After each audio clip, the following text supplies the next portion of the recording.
Good evening, everyone. Welcome to the school board meeting for June 8, 2016. We call the meeting to order. The first item we'll look at is the approval of the agenda. Is there any questions or comments on our agenda this evening?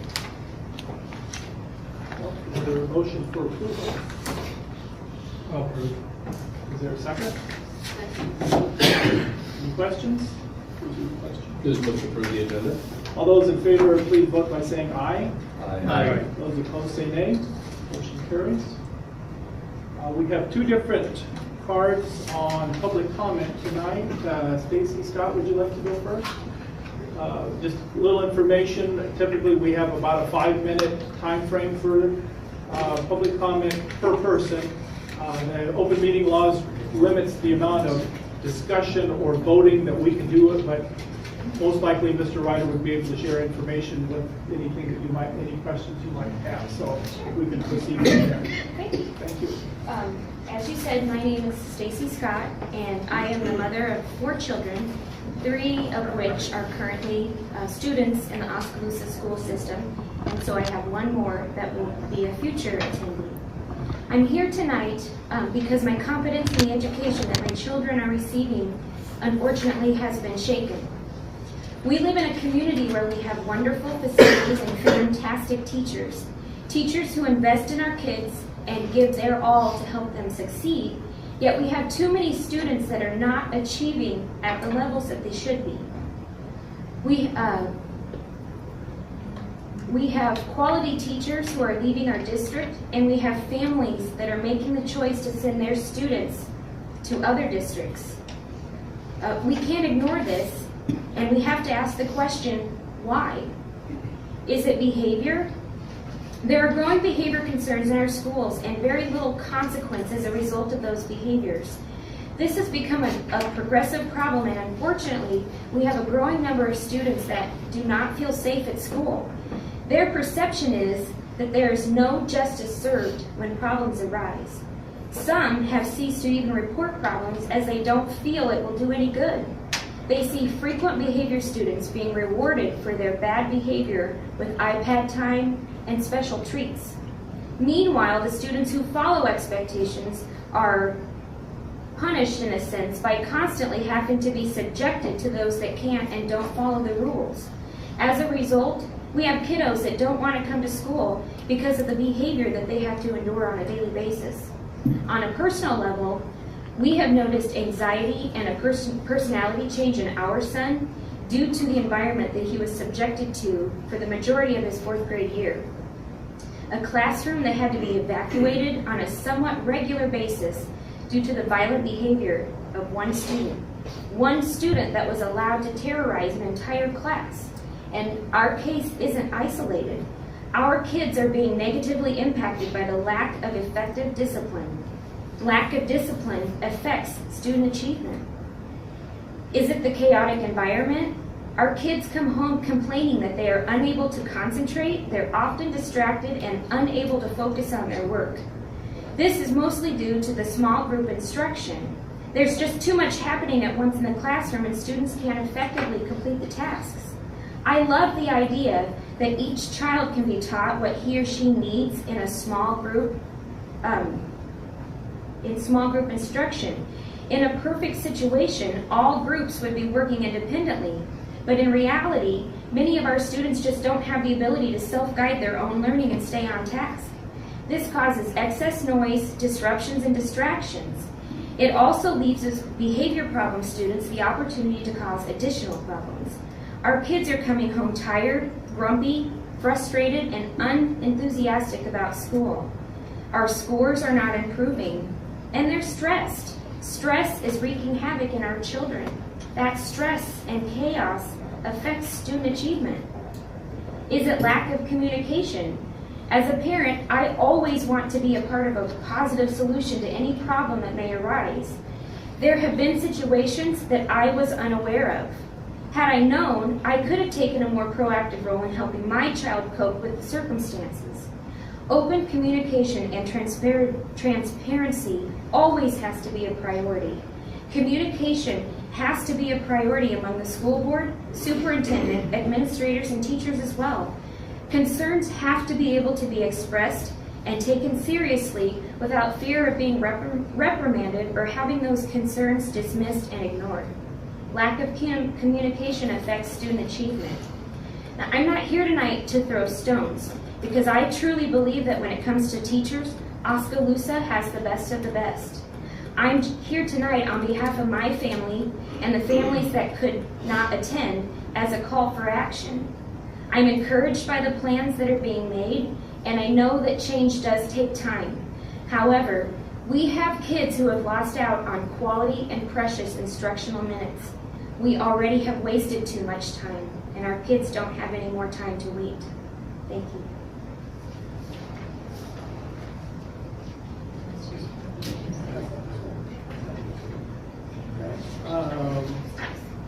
Megan Jensen, would you like to go? Jensen, would you like to go next? Yeah. Thank you. I want to thank everyone for giving us the opportunity to voice our concerns, and I want to thank the administrators also who have kind of listened to us in the last few weeks with some of our concerns as well. As you mentioned, my name is Megan Jansen. I was born and raised here in Oskaloosa, and I have 2 students right now who are currently in the school system. I myself have had more concerns growing in the last few months as far as the direction our school system is headed. And I decided I wanted to reach out to some other like families and see if they were having the same experiences as well. So in the last few weeks, I've heard a lot of experiences and conversations with other parents regarding their personal struggles. And unfortunately, I believe we have some very serious issues that seem to be plaguing the school system right now. I also want to take full responsibility for the fact that I previously have not been as involved as I could have been with issues pertaining to my children's education. Like many parents, I find balancing the important aspects of life to be challenging the majority of the time. Still, I need to prioritize and make time to be involved and educated about the topics in our school system that affect my children in the school setting. Coming to this meeting tonight is an opportunity for us as parents to be more vocal about what we expect from our school system so that there's better transparency. I hope to share some concerns with you that have been shared by many that I have spoken with. My first concern that I'd like to address would be zero tolerance for inappropriate touching, be it violent or sexual in nature. As parents, we need you to know that situations of this degree require direct communication with parents of both children involved every time a significant instance occurs. These situations need to be properly documented for the state and for PBIS. As parents, we want to be clear that we expect reports to be completed by the appropriate administration every time an instance occurs. We understand that if need be, instances such as these may warrant filing criminal charges with the police department against the offender. The administration also needs to follow up with proper discipline, and we want to be clear that we expect that to occur every time as well. We understand that in a school system, staff and administrators are held accountable by the Iowa Board of Education to uphold safety standards and reporting protocols for children in the school. Should proper safety and protocol be ignored, it is our right as parents to file a complaint or multiple complaints with the Board of Education citing the failure of specific administrators or teachers in upholding these measures. Also, please understand that our children need to feel safe at school. I hope to stress that if they advocate for themselves that they have been wronged, it sets a very defeating example for them when the adults in charge do not address the discipline needed. It needs to be consistent, and they need to feel confident that their concern has been addressed. The second concern would be rewarding bad behavior.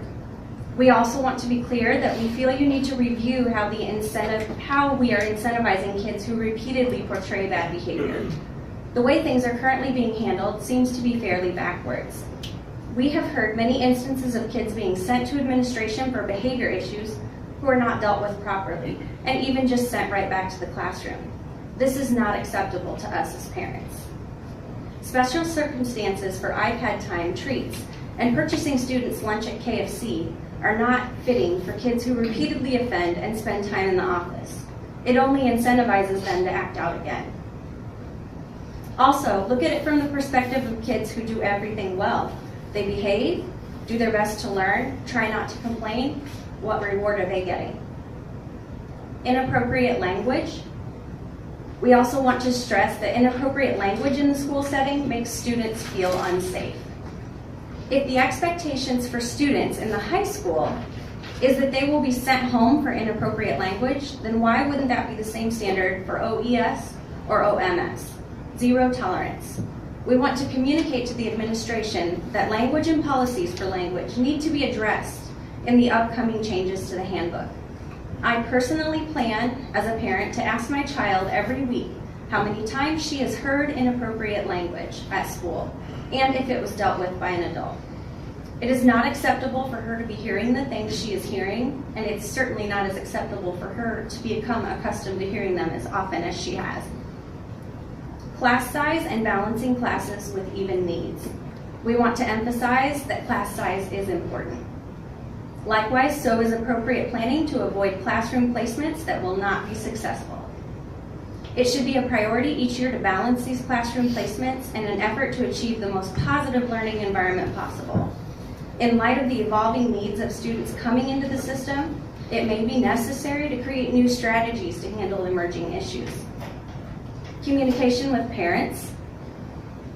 So many of our teachers have found effective ways to communicate with us about our child's learning. My husband and I look forward to the weekly organized emails that help us be aware of what is to come at school. Is there a way that we could empower our teachers to also be informing us about distraction concerns or discipline issues? Also, it is important to find an effective way to communicate to parents how we can help. Do we need to organize more volunteer help on a regular basis? Do we need to raise money? Do we need to be writing our legislative advisors? To be clear, please don't ignore or hide issues from us as parents. We want to be informed, and we want to know how we can help impact the situation in a positive way. Chaos in the classroom. Many parents have shared that their students are struggling with distractions and chaos in the classroom.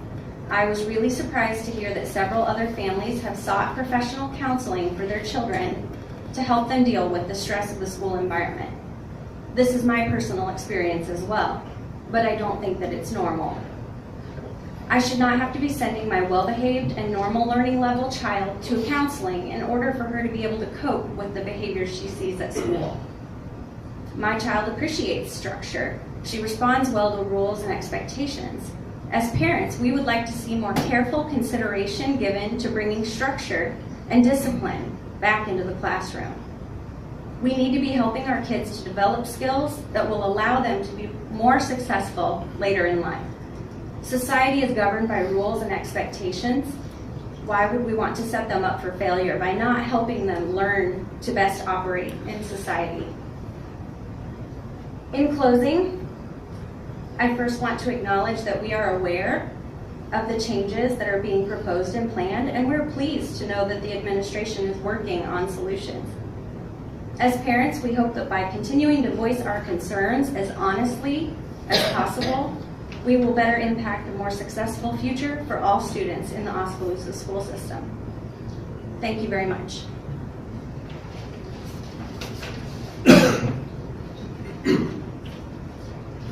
Stacy, Megan, thank you. As superintendent of the district, you've received a couple of communications from me, and I know that you have as well from the building principals, but we are, as I mentioned, in those attempting to do a lot of different things, but we're looking at several that we believe will have a profound impact on some of those issues. Some of those comments that you made, we take wholeheartedly, and we're going to work very, very hard and continue to work hard on trying to solve some of those issues. When it comes to some of those discipline issues, I wish I could talk about them, but there are some confidentiality laws and things like that we just can't talk about in a public setting. So, you know, As I had mentioned before, when we take a look at class sizes, we are going to make sure that those are appropriate. We are hiring that extra or another a seventh section for fourth grade. We're also looking at our handbooks and how we're going to change those. We're creating a new program, adding some teachers to the special ed program at the elementary. We're including another individual in the don't want to call them a dean of students, but we're looking at 2 individuals who are going to work very closely and carefully with students in the K-5 realm. Instead of just one. So we are taking what I think are some very active measures to try and be more proactive, as well as definitely step in and make sure that every child is safe and the educational environment in those classrooms is where it needs to be. So again, thank you for being here tonight. We appreciate that. Thank you very much for sharing that information. Your opinions are very important to us.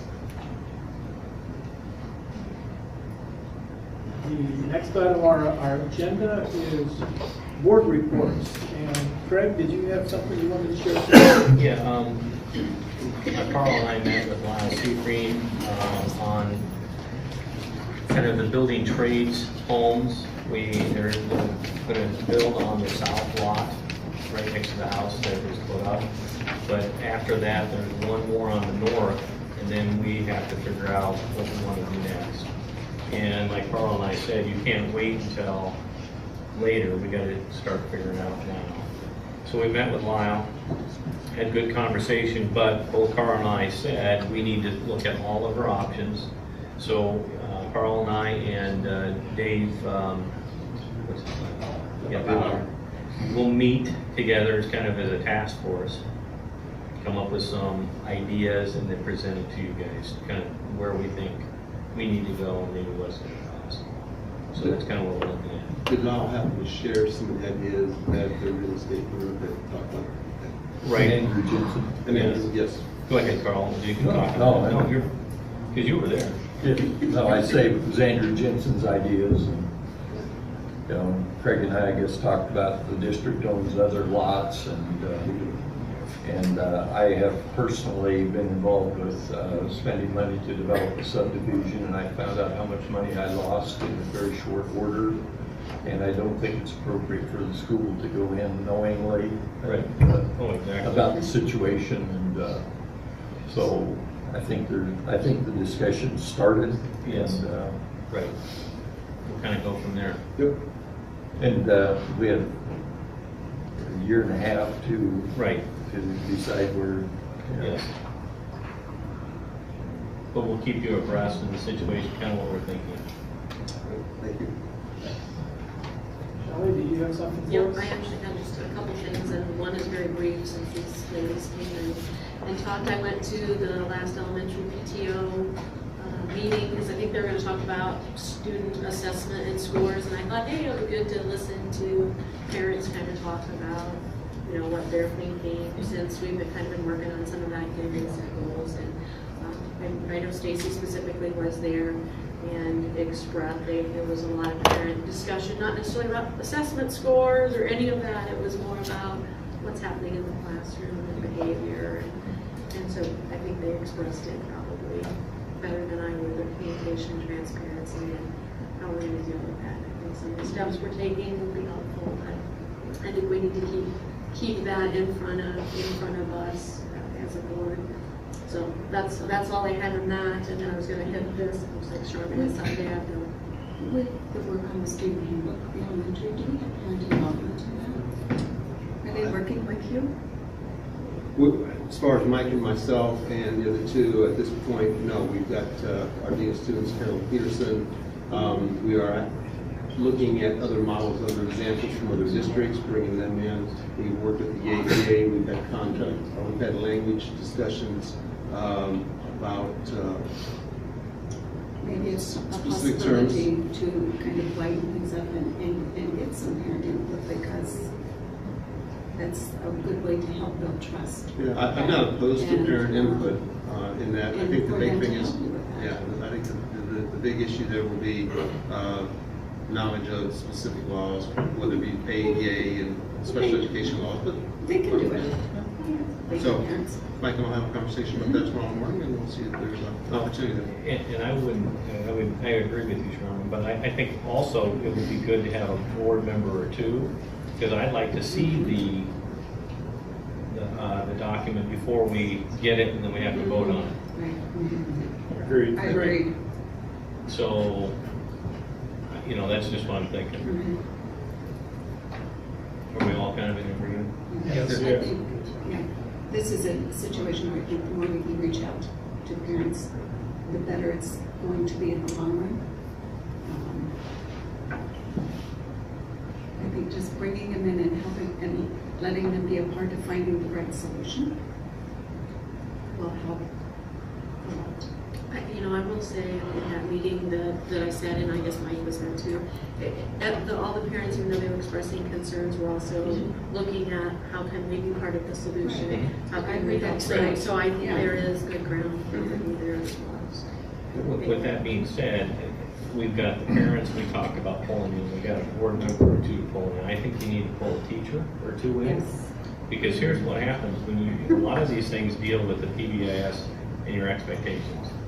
And you have to really go through that, and you have to say, okay, what are we doing? Are we following through? How is this system being implemented? Because that's the key. I think it's kind of like we talked like before, if you have no expectations, then you're not going to get anything. You have to have high expectations, and you have to keep reteaching those expectations until they get it. And if they don't get it, then you have to have the tier 2 where somebody goes and they practice those expectations. And if they still can't get it, then that's where you go to the tier 3 and they need some special help. And I think Carolyn at that meeting, Peterson talked a lot about that at the elementary as Right. well. So Yes. that may be a good thing for the board to revisit again Yes. too, so we're all familiar with where. Well, and systemically, I think everything's in place. It's a matter of making sure we take a look at what specifically is in the handbook, and then as far as those consequences. But I know we've worked hard here in the last month, making sure that the system is going to be tweaked a little bit to make sure we have additional help in those areas. And then, of course, getting that also into the hands of staff and making sure we have some professional development, and the expectations are, if and when a student is sent to the office for a specific purpose, here are the ramifications for that. So that's what we want. I think educating the parents as well, so they know what we can do and what we can't do. Right. And when it's time to hold our feet to the fire, and when it's time that they need to be calling their legislators and holding those feet to the fire. And so they know exactly why some things are being done and not being done, versus being in the dark where a person will logically say, well, why are you doing this?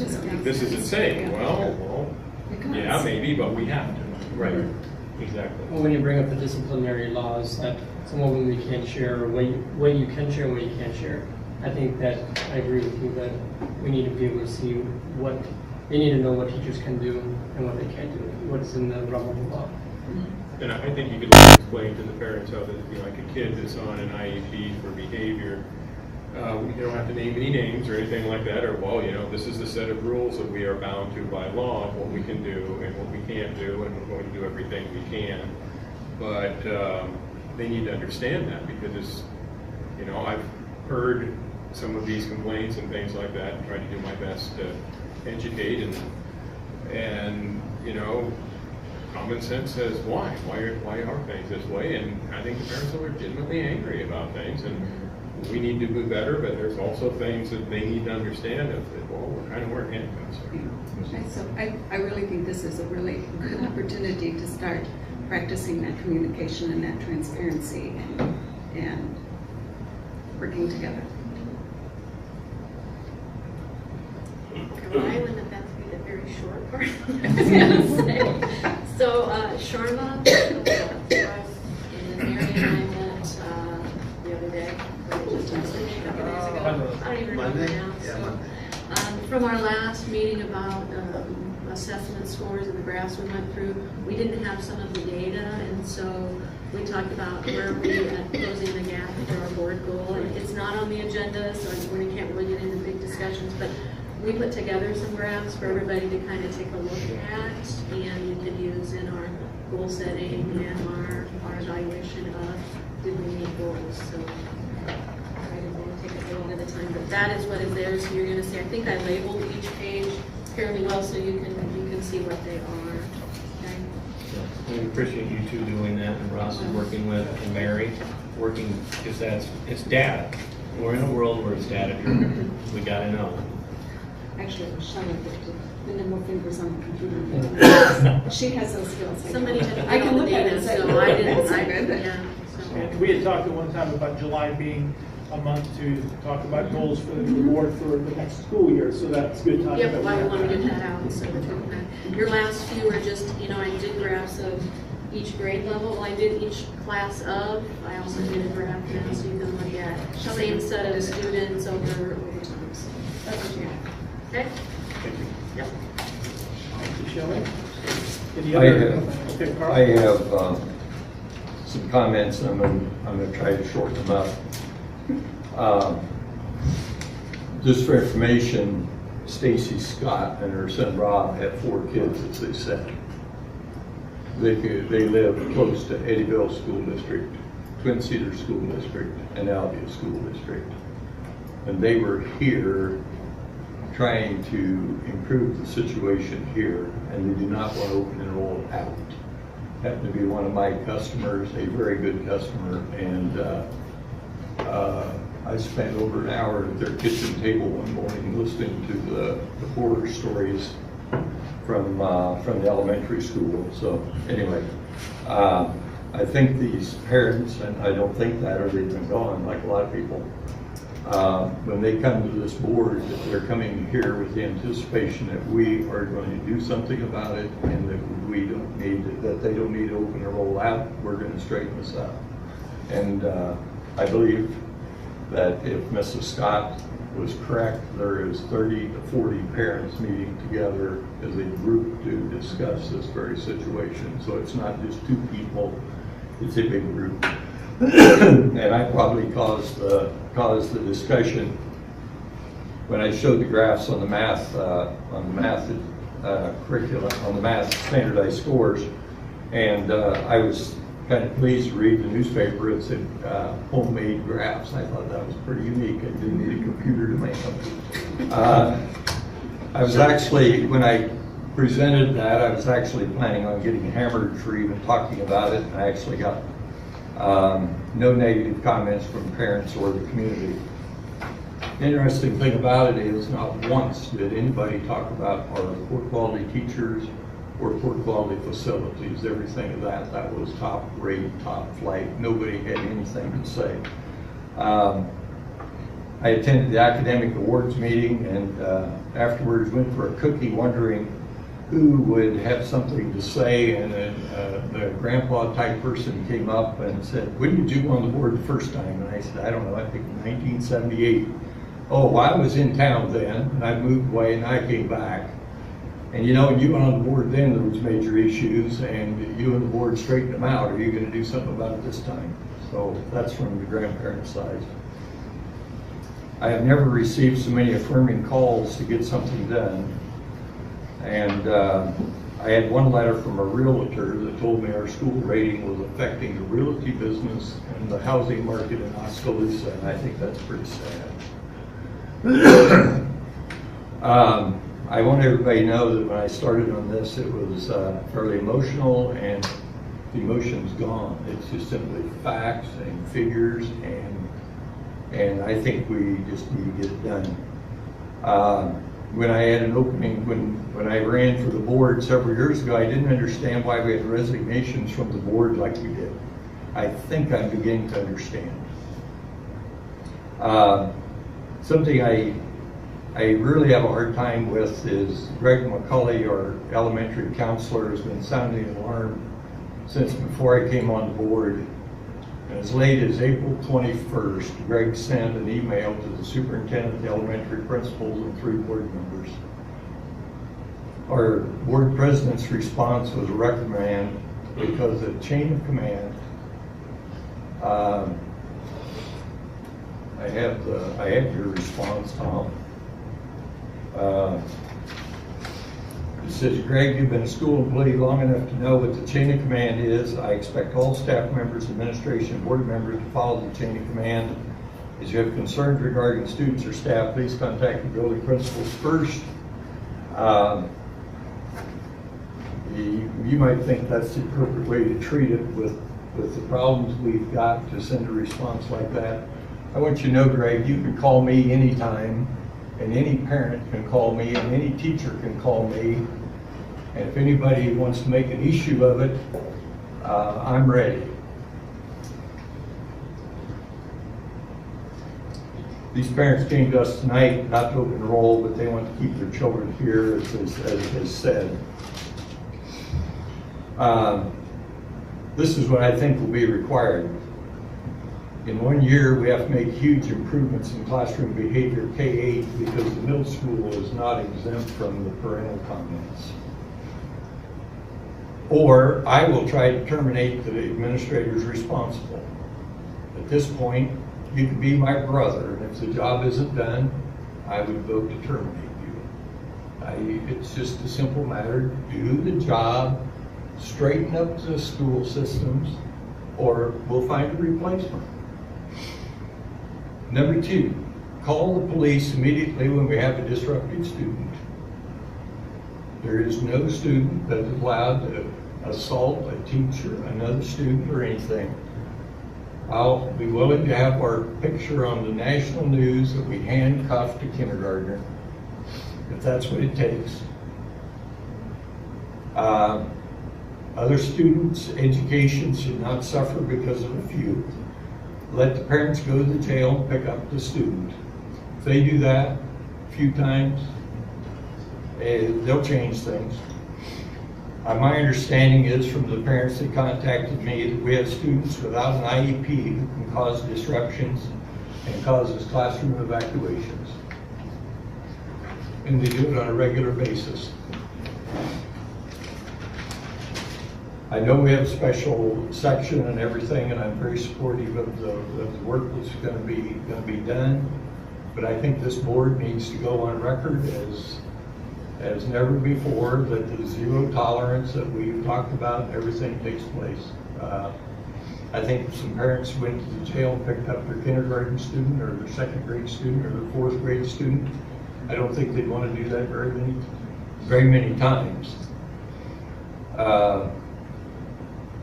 And I just hope that this board is willing to step up to the plate and decide we're going to change our educational system and become a board that demands results on serious issues like this. That's all.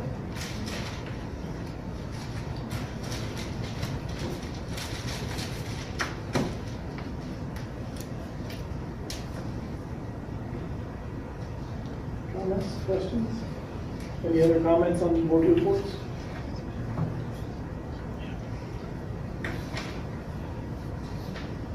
Any questions about items from the building reports that we received? Or curriculum director reports?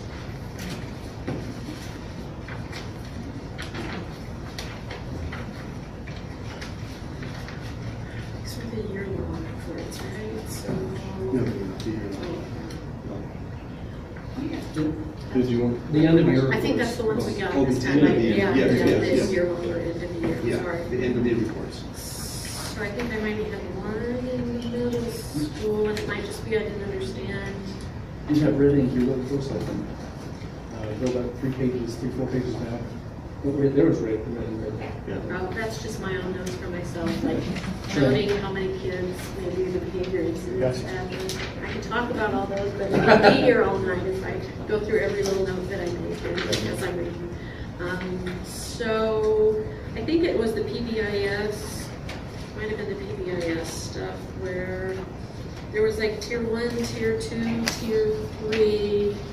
And I was just trying to understand the percentages. It's page 23, sorry, I can show it to you. But this is the middle school. I think it's page 23. I just wasn't sure I understood the graph, and maybe everybody else understood it. The PBIS tiered fidelity inventory. is this of students, or is this what's happening in the classrooms? I guess I was trying to understand what it was. I'm the only person that didn't understand it. So this is a graph taken right from the report that goes to the state for PBIS for Oskaloosa Middle School. I mean, probably that's junior high. These are the percentage of for the entire year. Looks like three times per year, or 2 times. The graph is bad because the copy is bad. Yeah. But the numbers I can still read. Right. So. The percentage of students that receive those interventions, tier 1 being the in-class interventions, tier 2 out of class, tier 3 also out of class. So 41% of our students received tier 3, am I reading that right? Received tier 3 intervention. Let me get back, Shelley, to Okay. specifically. I should have what probably that- called it ahead of time, that was one that I caught, because But I just didn't know what it meant. I can get this. Well, and I was trying to add everything to 100%, but obviously that was not working as I was going across. So, yeah, I'd appreciate kind of a follow-up to understand what that meant. So was it 60 students were suspended out of school then? Was that 60 different kids or 60 suspensions? It could have been the same kid 60 times. That's okay. The number of individual Easy to students. identify. Not the number of suspensions, but the number of individual students that received. That were out. One question I had, Mr. Lopek, is looking at the data, it appears that the 7th grade have issues with behavior. Okay. So, I mean, do we have something, are we thinking through that for next year? It appears that the 6th grade and the 8th grade are following the expectations, but the 7th grade is having a hard time. We noticed that also. Okay. We identified that early on. Do that last year. Who does your integrity fidelity check? Does someone come in and do observations? Do you do it? Who does that? The AEA, Kathy Utterback, has done some of our fidelity checks, I believe. That's the only one that I know of that does. Okay.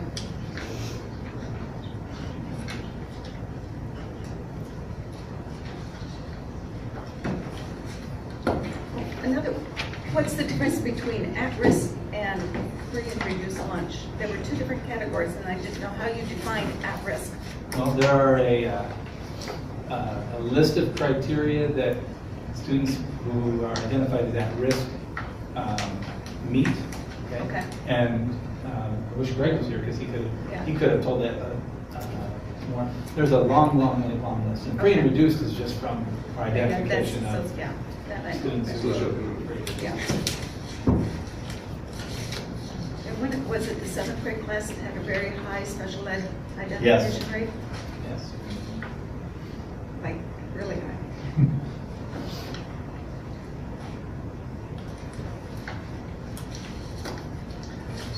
That's all I had, was just Okay. Any other questions on curriculum director report? Mr. Ryder? Yeah. Oh, good. Or, you know, the way it's going forward, so. Well, one of the things that I noticed going through across all the buildings, I was looking at the in-school suspension, out-of-school suspension, whatever. Apparently, our district hasn't expelled anyone since the 2008-2009 school year. And I'd love to believe that nobody had expulsion coming, but I don't. And I think that that in any group of people, you're going to have, trying to find politically correct terms here. You are going to have someone who's enough of a pain that they're going to have to be kicked out for the greater good of all the rest of the students. And there's no one building or no one administrator that I'm saying, hey, you know, why? But I find that hard to believe. I mean, back in the dark ages when I was in school, people got expelled, and the people that got expelled, there was a darn good reason for it, and we were glad they were gone and they weren't coming back. And I think that we have a danger of being too PC in the school and not being hardcore enough towards the troublemakers, to be honest about it, and that we are adversely, it's kind of a bit of an echo of what Carl is saying, but if we're not willing to draw the hard line, then we're to possibly and probably fruitlessly try and save one kid, we're hurting another 200 or another 400 or 1,000 or how many years you want to count them of going through, and that we do need to be hardcore in that. I understand the stuff when a kid's on an IEP, but when a kid is not on an IEP, that makes it illegal for us to expel them. If they're that much of a pain in the butt, they need to be gone. They've lost their privilege or their right.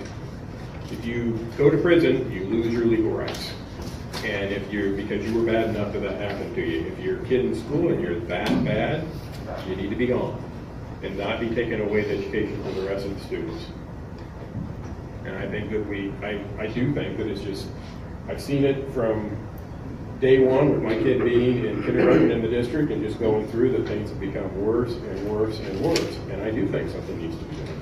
When you got, as these parents said, good kids that don't like school, there's a problem. Good kids, just straight A students who don't like school. Just a quick comment. Students, as far as compensatory laws, as far as school age 16. Okay, so in most cases, if we had a situation where, according to our handbook, we were to expel a student, and if there was a weapon brought to school, something of that nature that our handbook says no, we would expel them. In many cases, we would still have to provide an education for that. They may not be in our district. They may be at a facility, Eldora, or someplace in Des Moines. We have done those type of things. When you get to that age of 16, and we have any type of issue where in our handbook we may have seen some type of expulsion as an option, Mr. Beatty will tell you we've had those conversations, and in fact, many times when we have a sit down with the child and the parent, they will tend to quit, drop out, rather than be expelled. Once they're expelled, then they don't have the opportunity to go. Well, they don't have the opportunity to go to another school for up to 1 year. And so we could expel them. They could go ahead as a family, then they might move and they would go to another district. They could do whatever they wanted to do. Could we expel them? Yes. Sometimes the threat of taking them to the board for expulsion, they will either quit and or go away. I don't know if there's been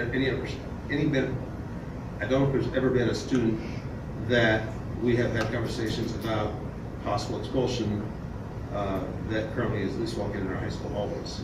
So, do you have any data? Well, I mean, obviously I'm not asking for it today, but I'd like to see, there have to be some notes made somewhere about, all right, well, we were going to expel this kid if they didn't decide to drop out of those numbers. Mr. Bandy, myself, Mr. Scott, I can tell you, but legally I want to check, first of all, make sure, those names can be also, because again. I don't need names. Right. The number of kids. Numbers. Yeah, I can tell you there are numbers of kids, so we've had those conversations.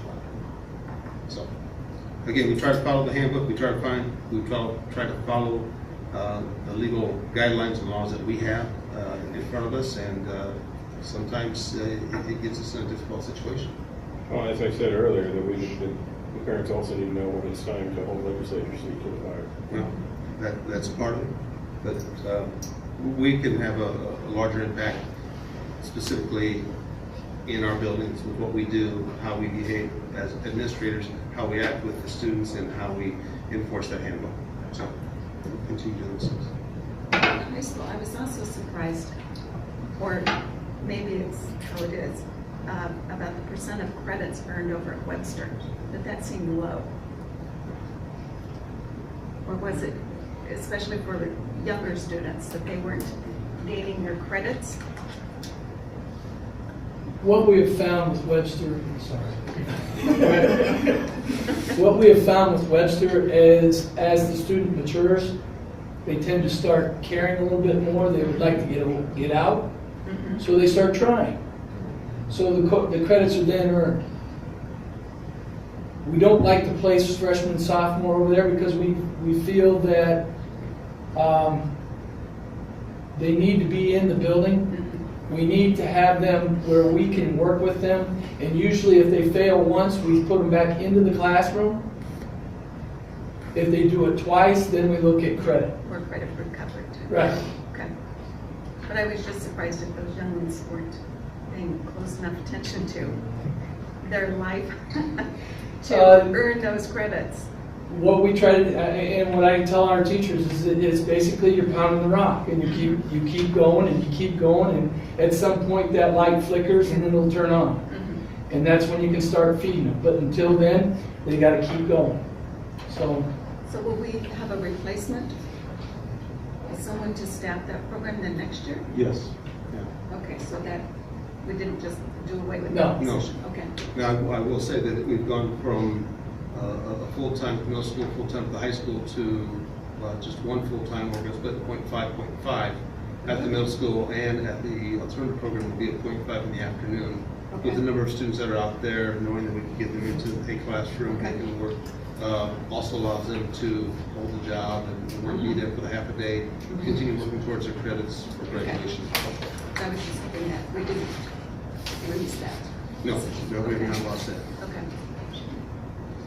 Well, one comment I wanted to make, and I appreciate Mr. Bandy putting out the trimester, second trimester, and third trimester with the progress that we're making with the Fs.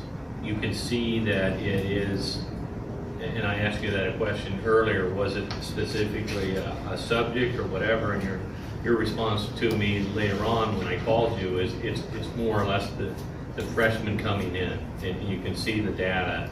It just takes them a while to get things figured out. So, but I appreciate the data is here and it shows us what the results have been. since you asked that question, I went back to my instructional coaches, who are the ones that have really been working with that, Right. and they go, I think we can get that in that page. Yeah. So Right. that kind of tells you the story. Right.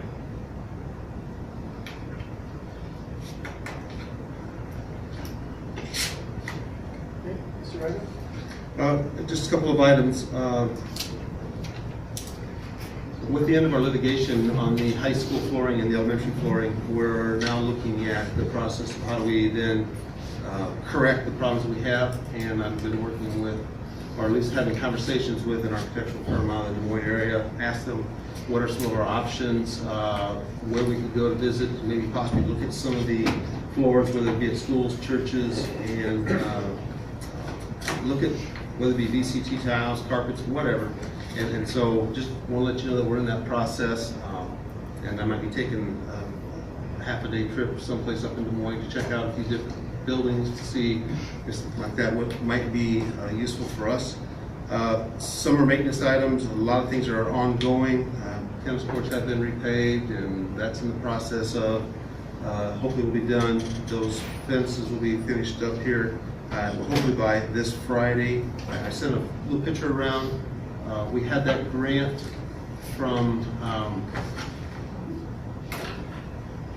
Mr. Alan Anderson and the individual that he was representing, and the solar panels are on the middle school roof. A little later than we were hoping for and expected, but we had some architectural things that we had to, engineering issues that we had to clear up. So if you want to get a chance, go down there. It is operating, it is live right now, and Norm Atwood from Atwood Electric will come back and work with our middle school, elementary teachers and provide some information on how our students are going to be able to look at solar energy. And we think it's a great first option, and we're excited to see that continue. Not sure if you've seen, but Mr. Parker, our athletic director, is having some conversations, and I think he's invited Mr. Van Holzen to be a part of a committee. There are some dollars that we may have to spend into the softball field. We've got some issues down there on the hill. We've got some field issues. We've got some, just a number of things. And before Mr. Parker comes to me and asks for any money, he's thinking, what are all our options? So we just want to have those conversations. open enrollments. We've had those conversations, and we've got to the point where, besides just being extremely suggestion, I think it's an awful good one that we've got a lot of that information down, but we have not been able to finish it. We finished a couple of state reports today with Mrs. Brown and some other things, and we got our online registration. That's an ongoing issue.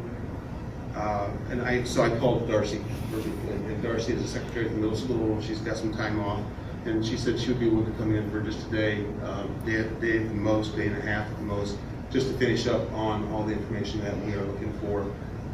It's been difficult to get all and get the time and find the time to get all that open enrollment material together. So I just want to let you know that We have to work at night because when we've done interviews with parents before, they're not home during the day or can't be interrupted during the day. That's been part of the issue. We But need to have them work at night. whether it be nights or late afternoons, we found, Yeah. I found late afternoon was also advantageous up until It's difficult. 6. It is, but we want to get as much good information as we can.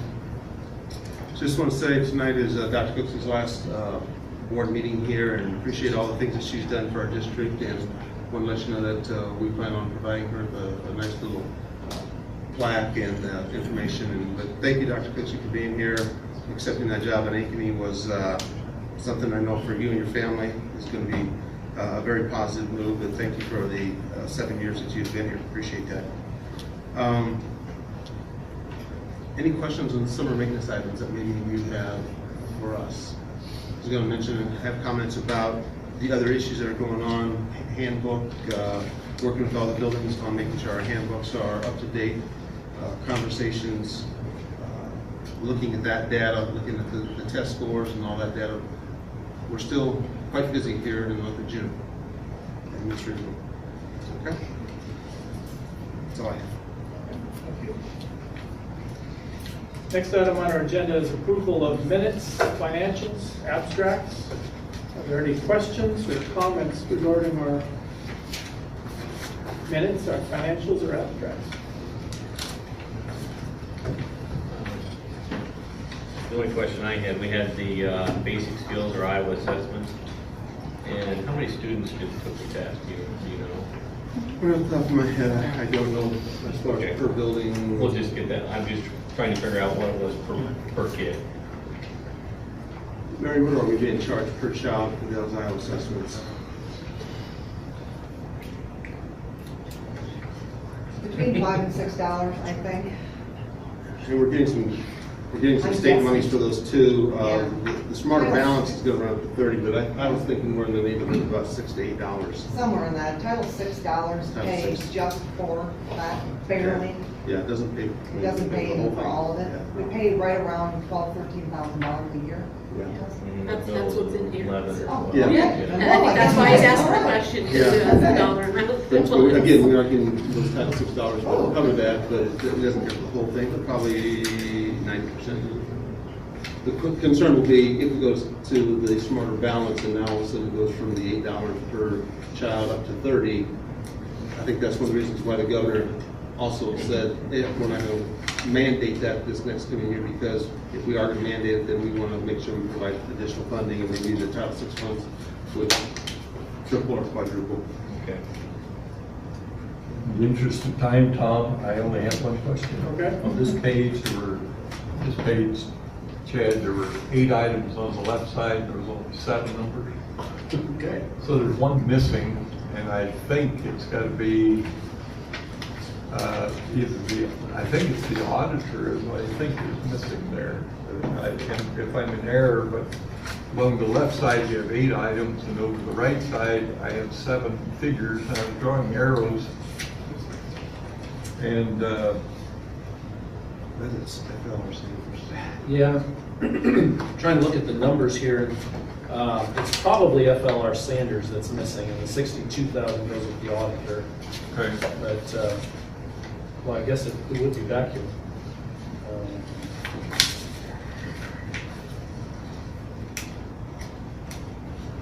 It was on a special page, itemized invoices, and Like fund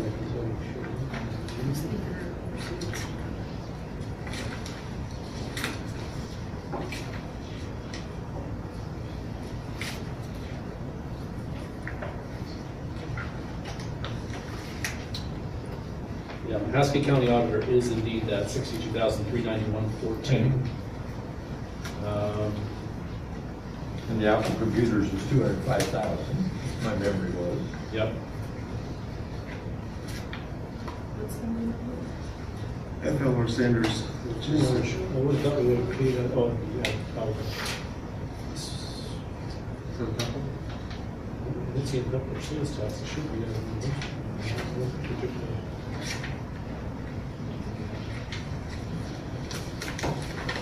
Jim? I'm not sure if that's even supposed to be on there. Let's see it included in the. yeah, there's not supposed to be a general fund expense, that's No, not I'm good sure what so. we get, so. I think FLS Sanders is not even supposed to be on there, and, because we would have been done with them, I think, prior to last month. Well, they're coming in a week. They're coming in next, For their resealing. for the resealing. So I think that. So that could be struck. Stricken, yeah. Right. Yeah, I'm gonna scratch that off, we'll double check on it.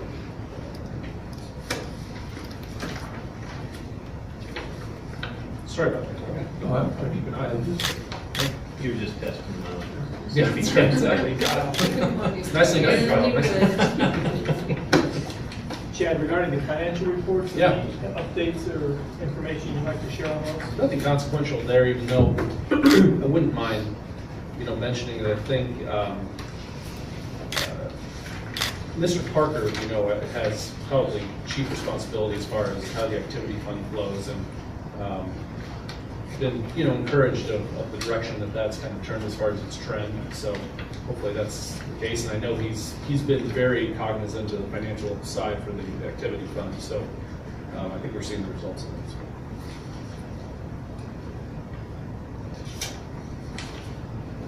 One question I had on the physical plant and equipment. So our revenues are,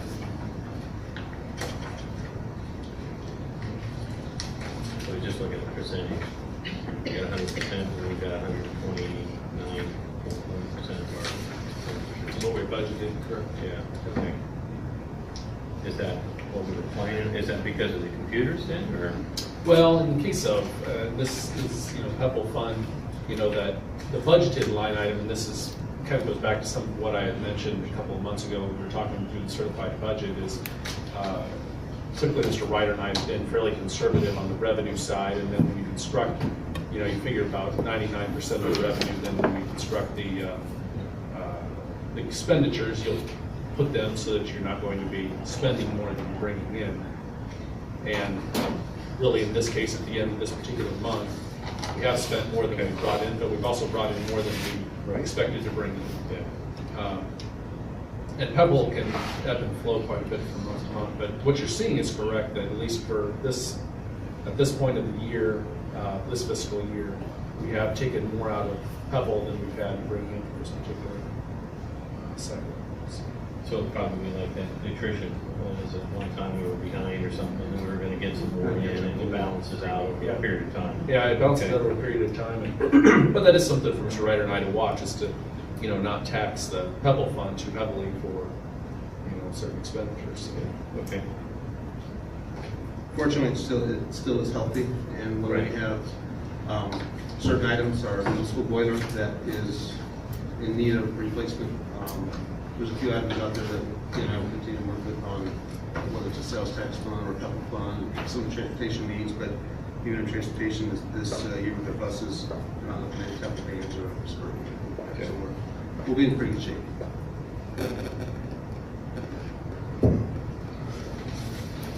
Any other questions on minutes, financials, and abstracts? And move we approve, so we can continue. Is there a second? Second. Any other questions? Please read the question, Chad. Just move to approve the minutes, financials, and abstract claims as presented. All those in favor, please vote by saying aye. Aye. Those opposed, say nay. Motion carries. Next item is presentation regarding standards-based grading. And this is less a presentation than it is a video production. So I'm going to hopefully get the television to turn on. Wake up my computer. This is a video that the video production students up at the high school. It's like music. They created for us the district. It's fair. I'll just have to turn back up. The district leadership team decided that we needed to be working on communication with parents because there was a lack of understanding or a little bit of education was required for parents to understand what standards-based grading was all about, standards reference grading. So I actually came upon a video that the Des Moines Public School District made, and we showed it at the district leadership team. And we thought it was very long, it was very informative, but it was very long. And so we decided that we could make a better one that would inform our parents, we could put it on the website. So I went up and asked Mrs. Kim Guile if her students would take on this project, and they willingly did. So it gives me great pleasure to be able to show you the video. We started, I had my first meeting with them in October, and from then, they really just started putting together the script and going out and getting what they call B-roll, I now know that term, which is all just the other footage that you're gonna see behind everybody talking. They did all the interviews, they did all of that stuff. We edited it several times, we got to see it several times, and then they made changes, brought it back to the DLT. They gave some good feedback on what they wanted to see, brought it back to DAC.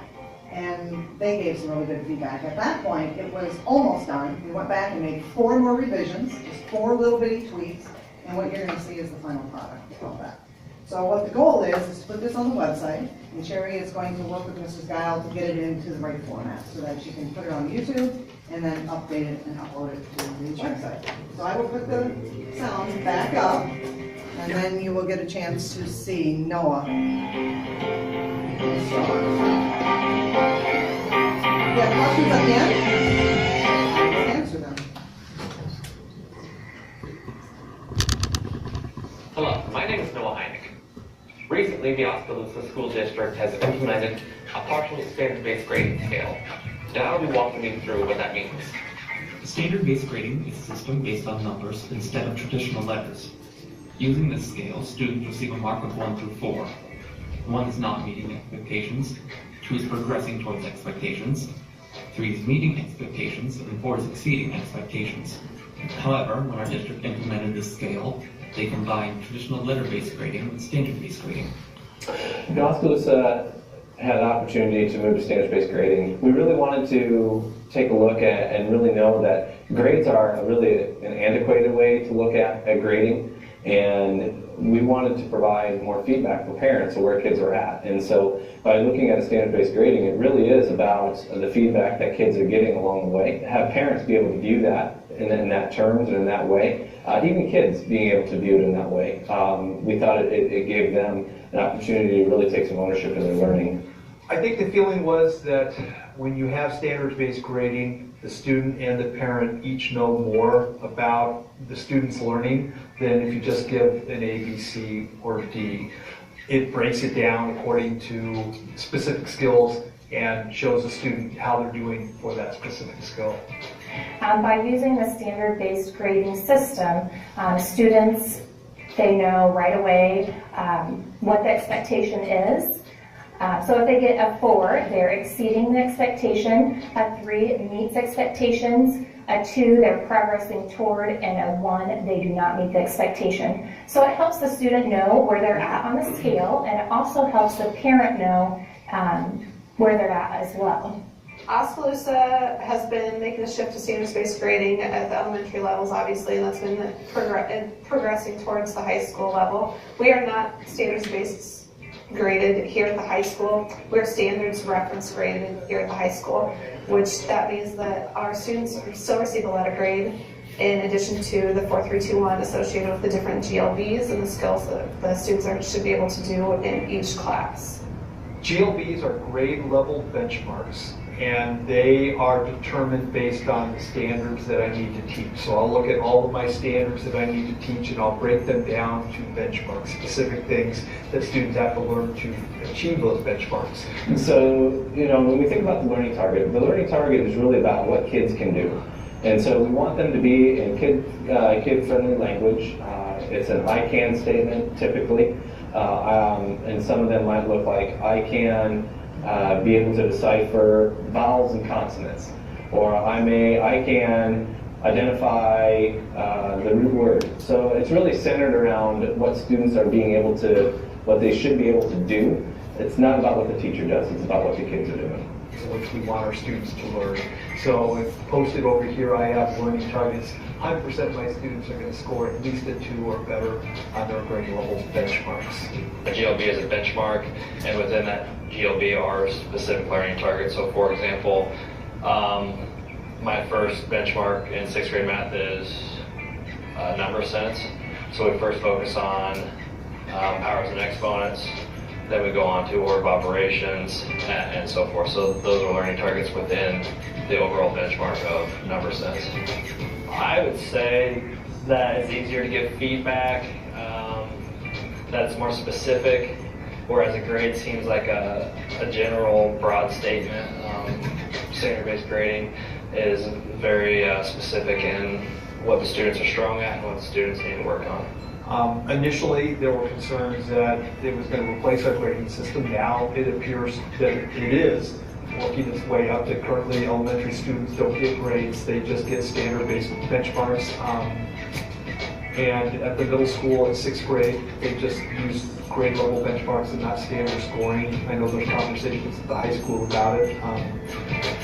So I'm not sure, except that I guess the biggest misconception is that when you think of that 4-3-2-1, that a 4 is an A, a 3 is a B, a 2 is a C, or 1's a D, or a 3 is a B, C, and a 2 is a D, and a 1's an F. Questions do arise with standard-based grading, and it's very simple to tell a parent with a rubric in place to each standard. The parent can see exactly why my child got a 4, 3, 2, or 1 on the scale. Prefer the 1, 2, 3, 4. It's kind of more like easier to know why you got that grade, and it's not as complex. Initially there were a lot of questions, and a lot of the parent-teacher conference time went to explaining what a benchmark was and what a 4-3-2-1 was, and why their student earned this grade or that grade. In the last couple of years, many parents are used to that, especially parents who've had students in elementary school for a few years. I think probably the biggest concern was always, why didn't my child earn a 4? And explaining, the requirements to get a 4 in that 4-3-2-1 system, and why having 3 is exactly where we want you. That it's okay to have it. You can be very successful and score 3s all the time. Some of the benefits of the standard-based grading is it provides more feedback for students. It provides more feedback for teachers. It gives parents a great opportunity to look through the feedback that students are getting, whether it's through our Infinite Campus system or whether it's through the feedback that they're getting on actual written assignments, to see where they're at. It also says these are the standards that they're meeting, these are the standards that they still are struggling at, but knowing that it's a process over a course of time is really what parents have the opportunity to look at. Well, several years ago at the elementary, they started standards-based grading specifically with a class, and they've added class by class each year, and I think they're up to the 5th grade level right now. And so that's something that pushed the high school as well to think about standards-based and what that would look like in the high school level, because it's very different than elementary. But how can we make some changes here at Oskaloosa High School to make our grading system the best it can be for the students here? And so that's why we've been pushed to look into standards-based grading and standards reference grading and figure out what works best for the students. 4 is you would know how to do it without having any help from the teacher, and you could tell someone how to do it. And a 3, you can do it, but you might make a couple mistakes. And 2, you kind of know how to do it, but you still need some help. And a 1, you have to have all the teachers' help. Standard-based grading is a step forward for Oskaloosa education.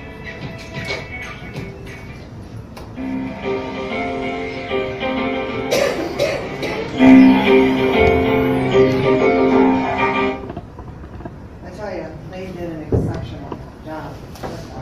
You saw that next to the one from Des Moines. They are the the students themselves are extremely proud of the work. What we're hoping is that whether they're current parents or prospective parents, they can take a look at the video and have a better understanding of really what's in it. Thank you. Next item is consider approval of 2016-17 annual progress report improvement goals. So you have two sheets in your board packet. One is the annual goals analysis from this year that the district advisory committee did. It's a chart that looks kind of like that. Yours is probably in color. And then you have the new goals for the coming year for 2016-2017. And really, we're just asking for approval of the 2016-2017 annual goals.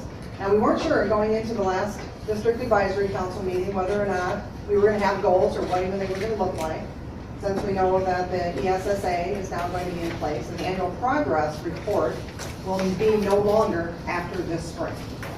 So I need to put in what we did, how we actually met our goals. And remember, these goals are based on growth.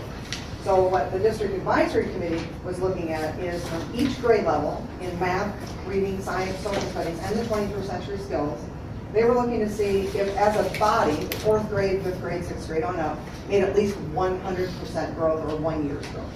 Did they increase by 100%? And if they did, you're going to see them listed in the column. And so you can see we had some great success, and in some areas, maybe not such great success. So even though we see 4th grade proficiency way down, they met growth. Because as 3rd graders, they didn't perform as well. I know, it's a different metric, it's a different measure altogether, so you can't say compare. Say, well, they met this, they should have been proficient. It's a completely different way of looking at it, it's a different piece of data. So I talked with the district advisory committee because we're no longer going to have the annual goals and we're not going to have to report those out. But what is good school improvement? It means setting goals and reaching to get whatever goal it is you want to get. And we're going to have Iowa assessments next year. All schools will still get those Iowa assessments. And so the goals remain the same.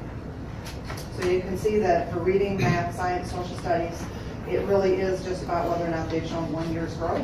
And then for 21st century skills, we're looking at the 8th grade class and then the 21st century skills course and then the real life business application course in high school.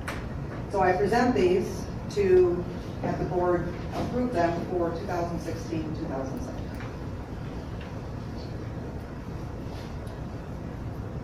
If you have any questions, I'd be happy to answer them.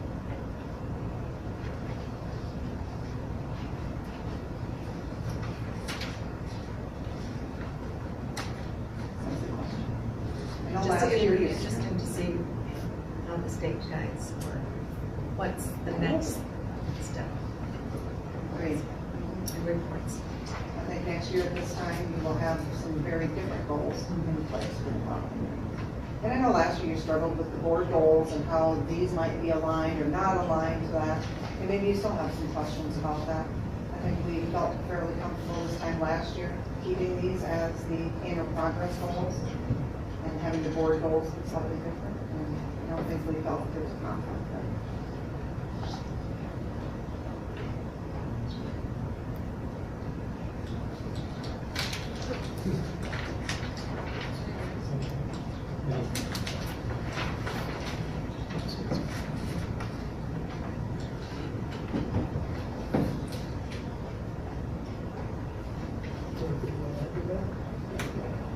Just reminding you that your board goals are not these are the advisory, these are part of that APR, again, because of No Child Left Behind, but for a district advisory group to get together, meet, also look at all the data, present the information. The board simply would need to approve what that particular group has done, and in this case, thank them for all their time and their efforts, and then, of course, your goals that you had said are completely yours, are not different. They may be different, a little different, but that's what this is for. Yeah, I have a couple different options. I was at that meeting, so I had a couple different options that he had given us to how to look at the data that the state would. This is the higher level. Actually, this is the higher level, higher expectation goal of the two different options. that we discussed. We could have done the percent proficient, but we really are trying to look at growth of our students, not exactly the number of students who are proficient, but how much they grew, because that is going to help us to determine the health of the system. And I think everybody felt like that was more important that was in that meeting. Again, comparing those two things. Is there any thought of giving more than 1 year's growth for us to close the gaps in places? We have talked about that, but in some cases, we even have negative growth. So you're right, we need more to close the gap, but a healthy system would make at least 1 year's growth. That means healthy. That means that there isn't a gap. We know that we need probably 150%, but is that realistic? At some point in time, you've got to start. Yeah, keep pushing. Start getting there. You can't just say, can't do it. I guess at some point, and maybe once, you know, the dust settles with the changing from NCLB to ESSA, we will have better guidance with that ordinance. You know, smarter balance, that's going to put a whole different light on it. So, but again, at some point in time, you have to look at 1 year's not going to help close the gap.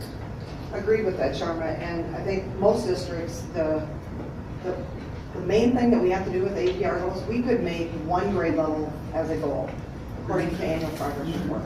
All we would have to do is make 1 math goal for 8th grade. This district, we choose to look at the whole system, and so this is a very rigorous goal, just like you said, Shelley. We could just say we want to make a goal for 4th grade, and that's all we're going to do. But we want to look at it from a system standpoint. I don't think I missed one. Just leave it.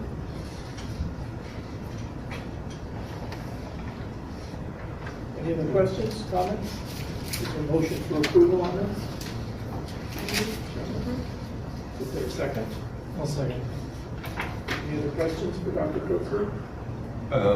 Dr. Cooksley brought up my comment. I think these goals and board goals ought to be the same. We talked about it last year, and I will vote against it because I think it should be the same.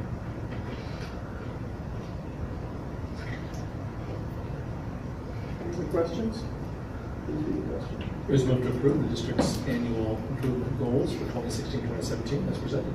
All those in favor, please vote by saying aye. Aye. Those opposed, say nay. Nay. Motion carries. Thank you, Dr. Cooksley. Next item is consider approval of backpack weekend food initiative. Thank you.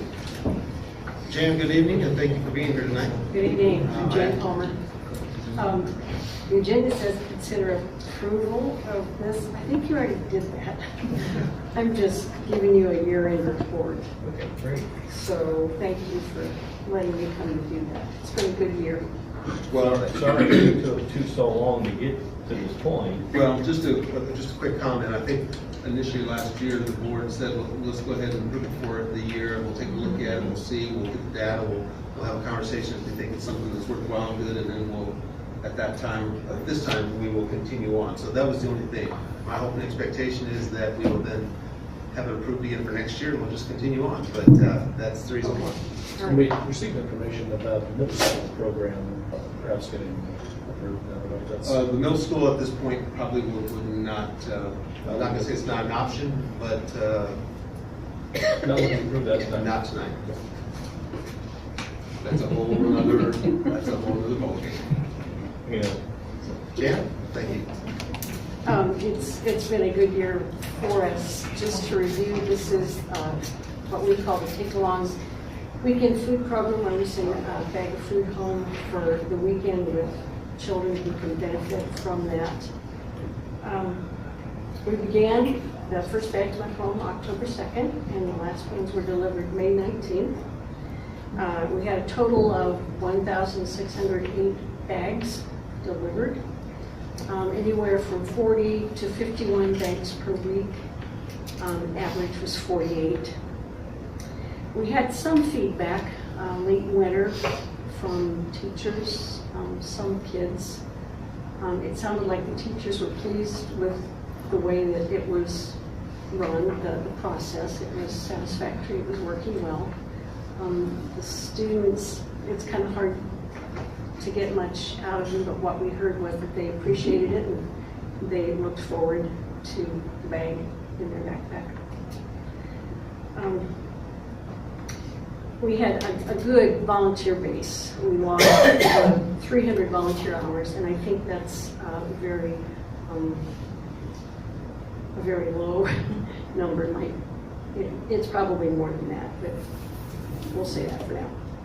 We'll do some evaluation this summer of the program, things that maybe could be improved, some changes maybe in the menu, or some more price checking.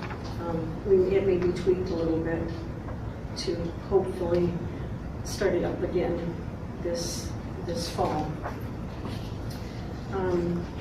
Thanks can be given to a lot of different people and groups. Thanks to the board for approving us, trying this out this year. Thanks to the teachers and the administrators at OES. They were very supportive, they were encouraging. We got a lot of help from the administrators. Mr. Dursky was there almost every week when we delivered the bags. We used to sit at the door and had the carts ready for us.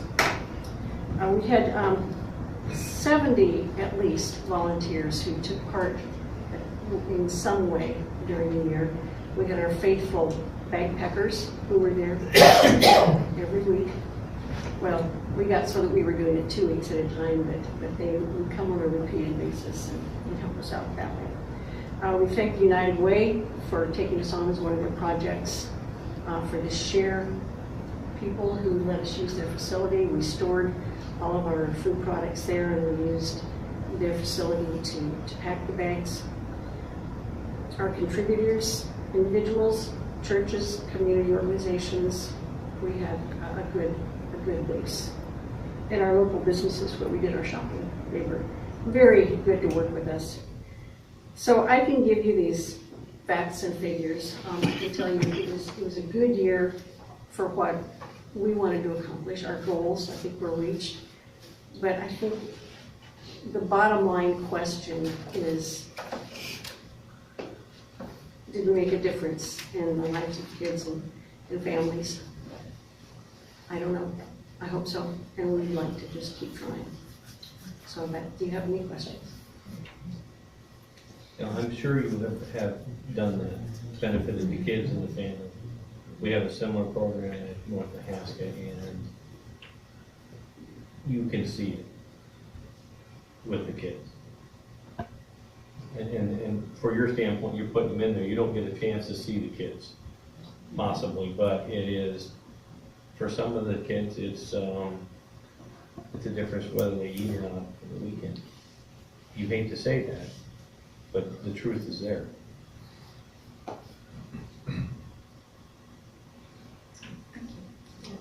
And just to comment, the first week or so, there were maybe a few questions on how is this going to work. Essentially, I received no negative feedback from Mr. Dursky, from any of the elementary staff. They, in fact, appreciated all that Jan and the volunteers are doing. So it will be my recommendation that the board approve this again and continue on for a year too. Hopefully someone will step up to help get the middle school program going.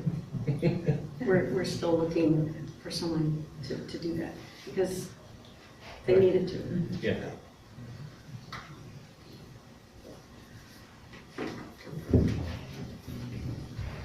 Is there a motion for approval on extending this for the next year? So moved. Second. This is a one-year topic or That would be up to you. If you want to continue it for 2 to 3 years, or go year by year, or ongoing until there may be other issues or something that might bring it back to the board to question whether or not they want to continue. I guess that'd be up to you guys. I would have no problem with it being a 2 ongoing. Ongoing? Do you have any concerns if that's something? I'm more than happy to continue working with Tom and Jan. They were organized, dependable, and prompt, and that's the key to the morning. We were able to deliver those 50 average sacks in probably 6 minutes or faster. So that's, and you guys are all familiar with the building, so Tom took this side, Jan and I usually took this side, and so it was real quick. So for those of us that weren't here when the program started, I'd like to know a little bit more about it. It's obviously a very worthy thing. It's helping out people that need help. But is this an expenditure we're making? Is this all from the United Way? Is this from donations of individuals? It's all through donations, Where is this volunteer coming work. There's no expense to the district outside of 5 minutes or 7, 8 minutes that a teacher may spend on a Friday, just taking the food bags and providing them, including the backpacks of specific kids who might qualify, or we've been told could use some additional food at home on the weekends. So no expense to the district as far as financial purchasing or anything else.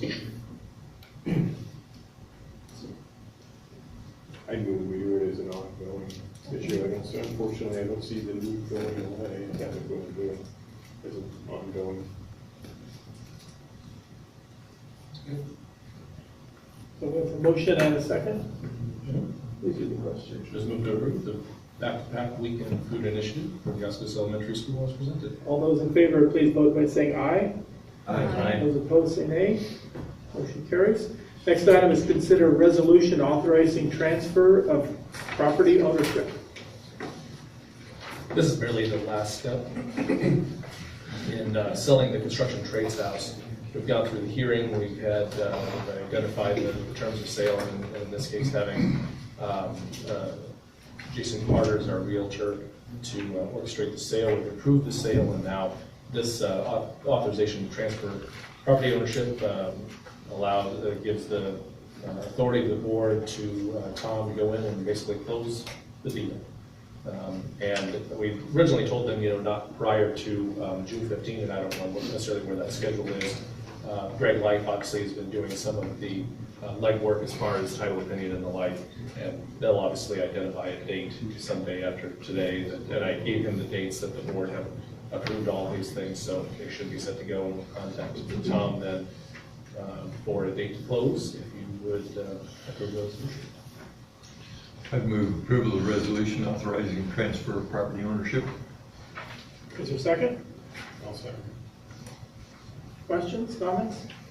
Please read the question. Is moved to adopt the resolution authorizing transfer of property ownership of the property located at 515 South M Street as presented, subject to proper closing procedures. Carl Drost. Yes. Eric Edgar. Yes. Nicholas Hansen. Yes. Shelley Harrod. Yes. Cheryl Parlet. Yes. Tom Richardson. Yes. Craig Paulson. Yes. Thank you. Next item is consider annual approval of board policy 501.111. Mr. Bandy High School, this is an annual policy that we'd like to approve, and it's for the high school open campus. Are there any questions? Mr. Bandy is here tonight. I think last year we just had a short question or two about what does it take to be on the open campus policy, and what does that all entail? Stacy, any comments to that? As far as, I didn't change it any other than when I first got here, I moved it from D's to C's, and I felt that would give us a better scale of work with kids, and that they would work a little harder, and it's proved to be good. Freshmen, soft don't have as the junior, seniors. Mr. Bandy, amongst those two grades, do you have an estimate how many kids participate in that? Percentage, can you guess? The guess wouldn't be fair, but I can report it to you, or I can get it to you. I don't want to try to guess. Now, you gotta remember, they may only have one, or it'd be offset of a PE. So it's every other day. We also have some students that will have an open campus a full hour. Okay, so you have multiple different types depending on what that kid wants to take and how much. I don't like to give them free time. Lots of times they'll do school or work during it, that kind of thing too. All right, so I can get you a number. And there are a lot of kids who are eligible, but the parents might not sign off and say, no, you're not leaving. There's a lot of those too. Right. Yeah. Well, my concern last year was if they were getting a failing grade, you wouldn't find out until later on. But with this new system that we have, Yeah, it's they're pretty on much top right on real top. quick. Yeah. And that. It doesn't go by too far. Right, and that's what I'm saying. It takes care of any concern I had last year. What is the kid gets their act together and brings things back up? What's the policy of how long before They can apply again. Eric, I want to say we will run it at midterm. They can apply. This isn't my area. This is Tim. That's So when they I can get apply. messages is that makes me curious. So. And at midterm, they can apply and then they can get it back if the grades are up.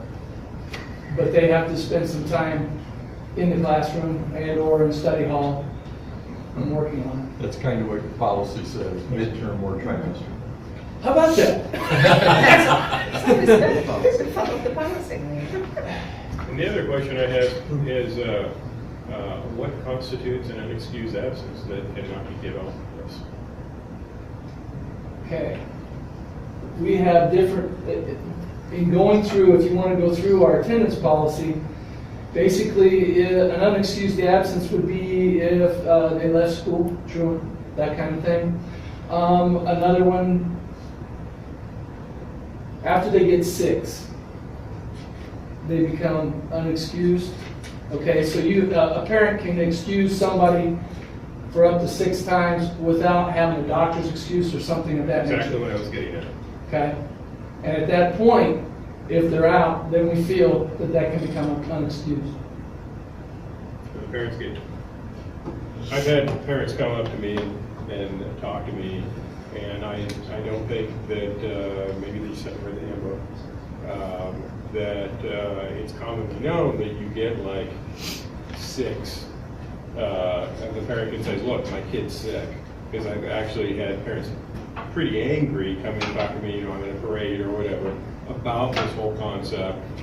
I know when my kid is sick, I shouldn't have to take the kid to a doctor and spend money and expose them to other sick kids and myself to sick kids to go, yeah, you got the flu. That's pretty obvious. You should stay home today. So that was where my question came in. They have 6. Kind of a double whammy. They get 6 Okay. that they can call in. After that, we ask that we have a doctor's excuse. Okay. You get 6. That sounds. But we have kids that are missing 18 at a trimester. Yeah. Or they'll miss 6 at a trimester. Well, that's still 18 days all year long. Yeah. And so kids need to be in school, or they need to be working at their school work. Let's put it that way.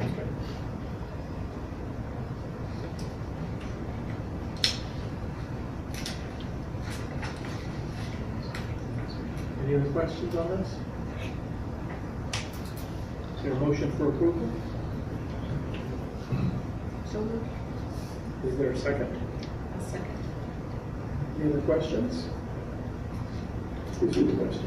Here's move to approve board policy 501.111 senior high school open campus as presented for the 2016-2017 school year. All those in favor, please vote by saying aye. Aye. Those opposed, say nay. Motion carries. Next is consider approval of salaries for administrators and directors. In your packets, I provided information on additional information that pertains to administrative and director increases.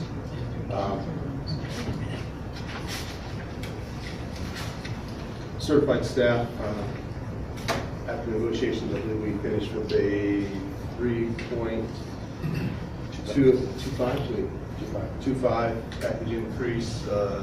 Support staff on a second year of their deal with about 3.5.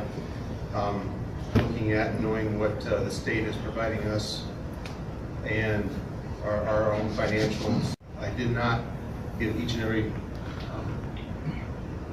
administrator the exact increase, whether it be 1.87. There were some slight differences. The elementary, we have 3 elementary principals that are actually working additional days, have been working some additional days. So it's important for us to make sure that the days they're working, that we're paying them for, so their contracts will show that they're going to go from a 230 up to a 235. So I paid them a little extra as far as the per diem, 5 extra days and their percentages. The Director of Operations, who has been here for half the year, I've also provided that for him. The Food Service Director, our agreement when we hired her, she will simply be hired at that dollar amount, $50,000. So, questions for me?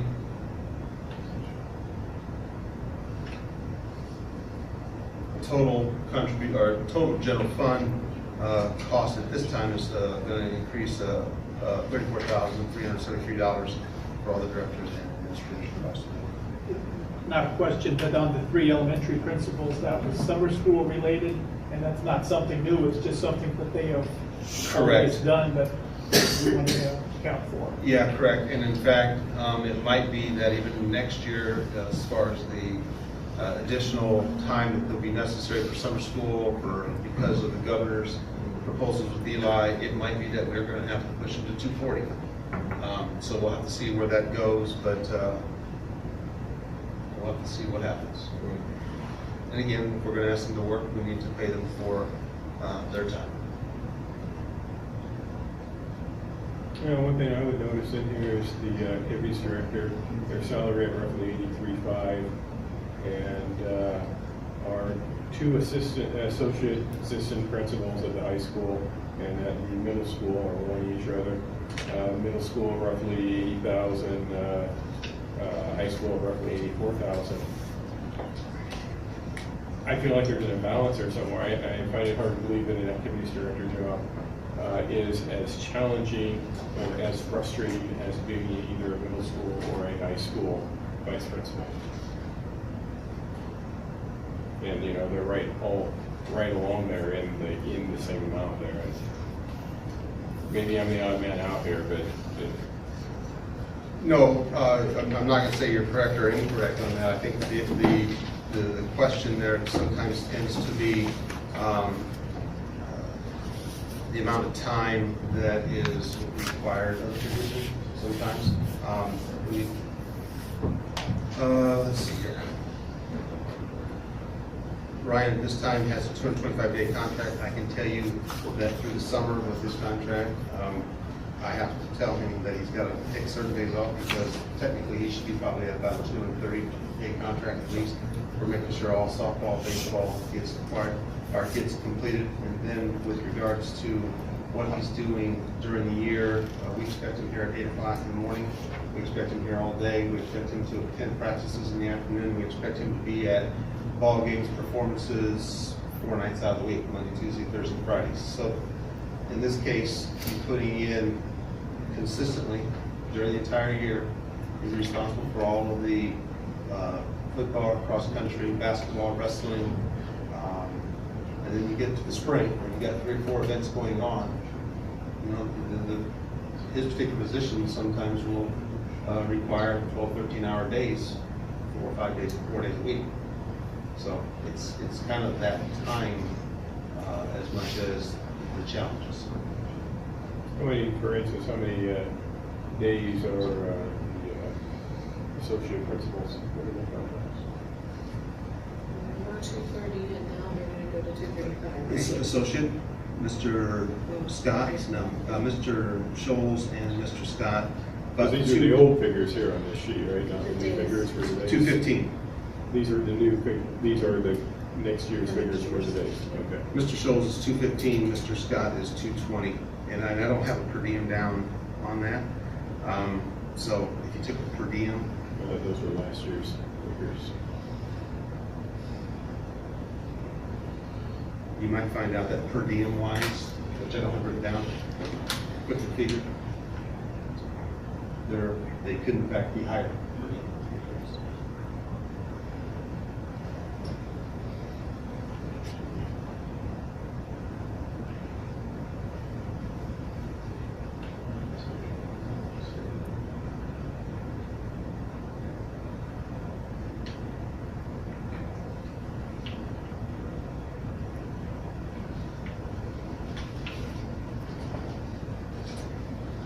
Alice, when you were doing budget work, I mean, what were you figuring in for the salaries for administrators and directors? I mean, you had to have some type of figure, didn't you? Additionally, I was planning around 2%. Okay. Again, this is salary, not any type of insurance increases, so not sure where that was going to be. Knowing now today we're at what our increase in costs are. So at that time we looked at 2%. Okay. Again, not knowing at the time what we were going to receive from the state. Right. I figured one, that's right, yeah, I figured one of the associates and Mr. Parker, and so one's $374.85 a day, and Mr. Parker the $263.91, so the associates are more per day when you look at the on a day basis. And when you go to activities at night, afternoon, or anything, Mr. Parker's there. Or he's going to 2 or 3 places that same day. Yeah. Non-common track meet soccer's.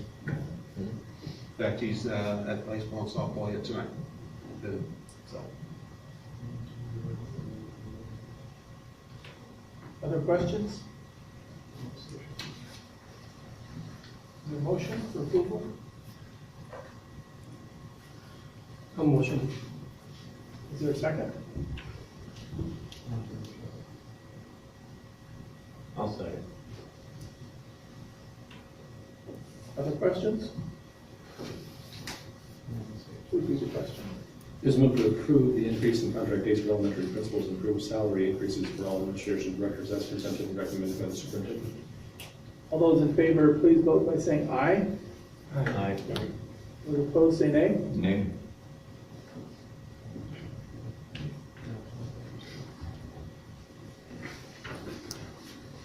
Next item is consider approval of wages for other support employees. We have 2 associations that we work with when it comes to our certified staff and the OEA. We also have those support staff members, associates, custodians, secretaries who are part of the OSSA. And both of those groups have already received, whether it be from a 2-year deal or just their approval for this year. We have a few employees who are part of a somewhat in between. There's not a lot of them, there's just a handful. But because of their position and where they fit in looking at the Fair Labor Relations expectations, so the question of providing them some type of an increase with regards to what is fair, what is equitable, the type of work that they do. And so my recommendation was to give this small group of individuals a 3.5% package increase. Most of these individuals do not make a lot of money, and their responsibilities are pretty important. And so I should say not a lot of money compared to a lot of the certified staff members. So in that regard, that total fund increase for this group would be about $13,153. I should mention these are made up of central office staff, kitchen managers, information technology, so a variety of positions. It's a variety of positions, yeah, that don't qualify to be in either of the 2 associations or unions. Want to be somewhat equitable and provide that for them. I move we approve. Second. Any other questions? Is moved to approve the compensation increases for other support employees as presented and recommended by the superintendent. All those in favor, please vote by saying aye. Aye. Those opposed, say nay. Motion carries. Consider proposals and award contracts for copier replacement. One of the items that Chad and I have been trying to work on for several years is how do we become more efficient? How do we save general fund dollars? What can we do to save those general fund dollars? And part of that has been through our breakdown insurance policy. We've been attempting to take all of our monthly costs that deal with maintenance on copier machines, paper, and the like, and roll that into somewhere else and be able to pay for those items. And in this particular case, we have a copier at the high school that is basically kind of used its lifetime plus some, and basically is worn out. We are ending, that contract will actually end this summer. So the question is, do we want to go ahead and just buy a new one, renew it, pay a monthly fee? Well, the answer really is no. We don't want to have to purchase it and pay interest on it. Anytime there's a maintenance fee, we can take that out of that breakdown insurance, which is management.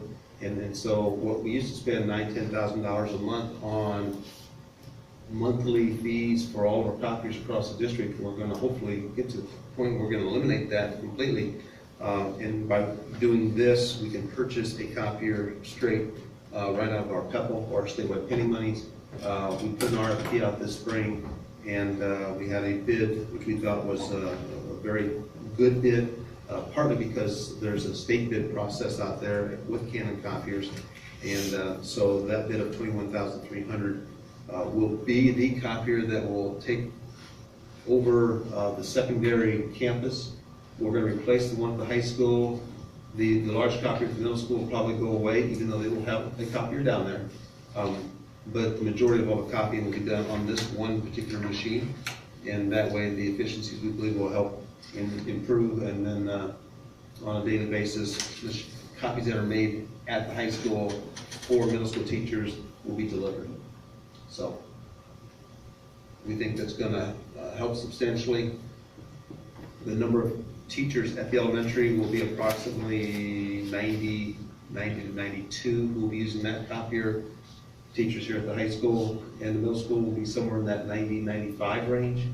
With all the Chromebooks, with all of the technology that we use, we hope we'll see fewer and fewer copies being made. But we think it's going to be a very efficient way of doing it, and it'll take, again, money will be taken right out of the original grades of the PEPAL, right? For this particular, and save those general fund dollars.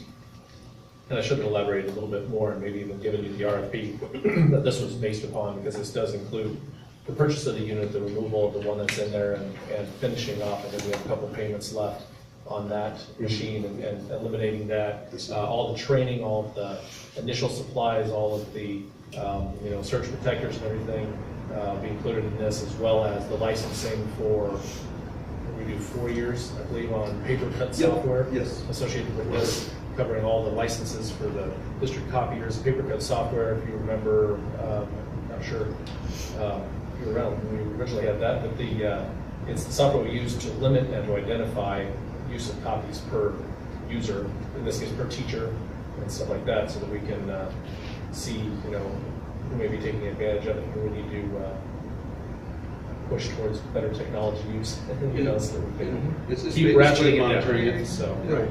Did we have that with the previous copy, or is this something new with these copiers? The paper cut we did. The last time, I think when we got this copy at the high school, that's when we implemented that originally. So 4 years ago, I think, something like that. That sounds right. And we'll have paper cut on this one as well as the one at the elementary. And again, it has shown, again, where we see an excess amount of paper being used, maybe some grade level, some curricular level. So we're able to have those conversations with those staff members. Mr. Ryder and I don't like ongoing monthly costs or even annual costs if we can avoid them. And this would put us in that category where this should be just a one-time purchase until it's time as run on before.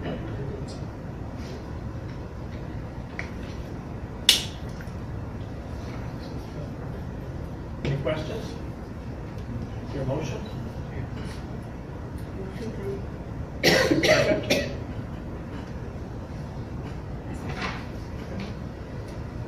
Other questions?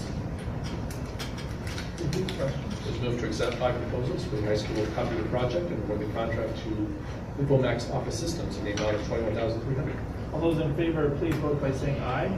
Aye. Those opposed, say nay. Motion carries. Next is consider contract of educational services. Yeah, this contract simply is a contract that we have with Indian Hills Community College. The contract is there.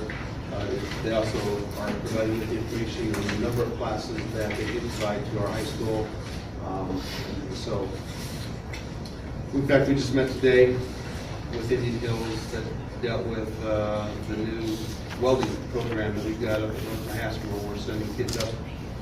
And there's just a host of classes that we provide and we'll allow kids to take more credit. And so there will be a slight increase in fees, but they have not raised their fees for over 5 years to us. And so the small amount that they're going to look to add was not anything that I was going to be too concerned about. And many of these dollars to pay for these classes will receive additional state aid in weighted dollars, supplemental weighted dollars. So got a good relationship with Indian Hills. They work well for us and work with us, and between this and the academy, we've got some good numbers in our nursing program, got good numbers in our network and security this coming year. So we're starting to see a pretty good increase in the number of students who are taking advantage of it. One question I had, I think Fairfield was doing some type of construction, stuff like that. Isn't that right? In one of those? Well, this says that the location was Fairfield. I was just gonna ask if that's correct, because all the other places show, is that where the construction is? Well, no, not for us. I think that is I didn't know if it was a typo or not. Well, typo I know, I think they included their site, our site. So, but we do have a construction program. Okay. Although Stacy, at this particular time, I don't know if we're getting any additional dollars for the construction, our construction program, Mr. Bauer. I don't believe we are, but I will double check on that. What, now, you're talking about the dual credit with, correct. With Dave? With Dave and the construction trades. Right. We get money, but it's flow through to Hills. Okay. The kids get college credit. Yes, college credit. What I was Yes. questioning was whether or not our construction trades class was actually receiving, and those kids were getting that extra credit. Oh, We had talked about 2 years ago, we talked about bringing the Eddyville kids up, and then we were not in the same boat with the Eddyville kids that didn't come up, so. Okay. Yeah. We do have, So we are Eddyville we are kids getting coming kids. this year. Yeah. Okay. I've got a question regarding the welding academy stuff that's on there. So that's up at North Mahaska? It is. So logistically, how does that work? We bus kids up there, I assume, or do they drive Well, up we there? can, For we welding, do. yes. It's first period of the day. Go ahead. We, they use a Suburban, and we have them up there. They take off from around my office at 8:10, 8:15. They're up there, and then they're back to us by about 10:30 to 10:45. So they do Back have in 2 block class. periods then, basically? It's a block, 2 periods. Yeah. I had a recent conversation, I'll try to keep things brief, with a machinist who was frustrated and talking about retiring early because of the quality of the young people who were coming to work for him. And he was very strongly, and he wasn't from this district, but he's a very intelligent man and worthy of listening to. And I actually agree with much of what he was saying. I think we need to be, I know it'll cost us some money, but I think we need to be bringing these programs back into our own schools and having them more in depth versus putting the kids in a Suburban, putting them on a bus. There are so many good, honorable, well-paid careers out there that don't involve going through a traditional 4-year school. And it's said a lot of times that the plumber who is working on the doctor's house may be making more money than what the doctor is. And I think that that's something that this district and most districts have gone away from, and in a farming it out type of thing. And I think it's a bad idea. I think we need to be bringing that back in and investing in those kids that are going to be maybe looking for jobs right here in, not moving off to California or wherever, that it's another job that's right here, a good paying job, and we need to be providing that and not just being a college prep. I could be wrong on this, Eric, but isn't this program tied in for mirrors and?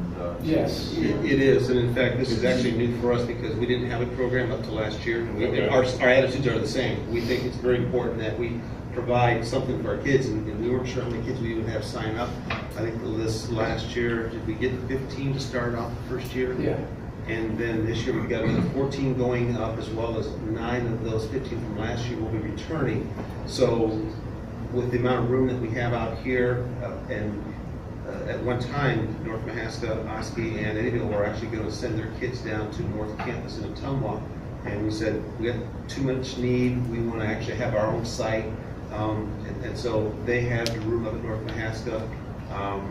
And since we provide facilities here for the other Indian Hills portions of the nursing, the computer securities, and they had, I think, 12 or 10 booths up there. We said, well, let's go ahead and help. We actually purchased a couple of extra welders for them, and we provided those materials. And so Ryan Byrne, who's actually a former Oski student and graduate, is the teacher up at North Mahaska, who's done a fantastic job.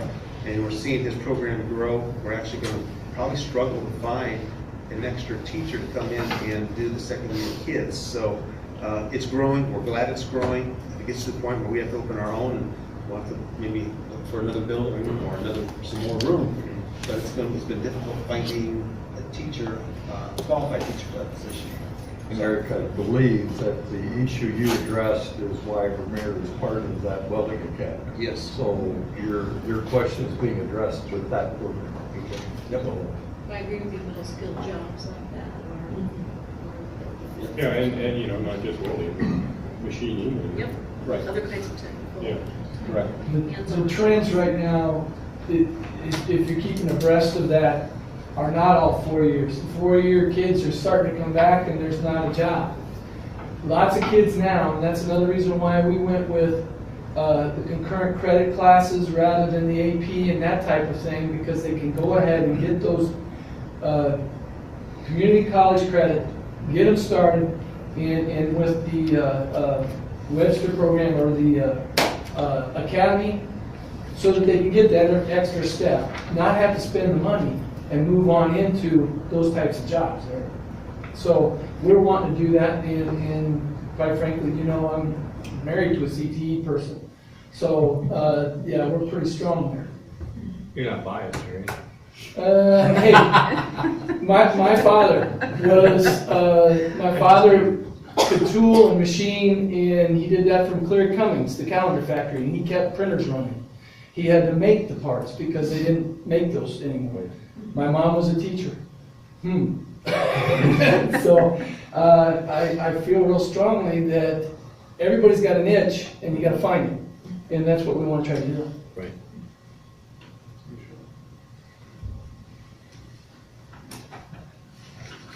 But that's something to think about, Eric. Maybe just, like you said, you think about it, maybe run with that, and then come back to us on what some of your thoughts are, and you know, we look at it. Yeah, I will spend some time on that. You know, I know we used to have, I have no idea how long we've had it, but we used to have an auto shop class where we were turning out, and on my first hand knowledge, I never took it, but turning out mechanics, and instead of turning out remove and replace techs, which is a lot of what things are going to. And my personal view of where our economy is heading, we're going to be needing an awful lot more people who are capable of actually doing something versus, you know, full. Right.